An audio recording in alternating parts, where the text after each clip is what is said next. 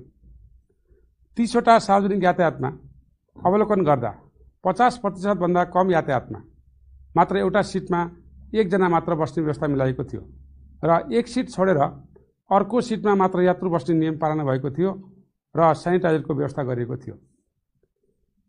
अन्त्यमा नेपाल सरकारले जारी गरेको कोभिड-19 विरुद्ध जनस्वास्थ्यका मापदण्ड SMS, सामाजिक दूरी, मास्कको प्रयोग र सेनिटाइजरको प्रयोग र साबुन पानीले हात धुने व्यवस्था सम्बन्धी मापदण्डको प्रयोग जनमानसमा प्रभावकारी ढङ्गबाट पालना भएको पाइएन।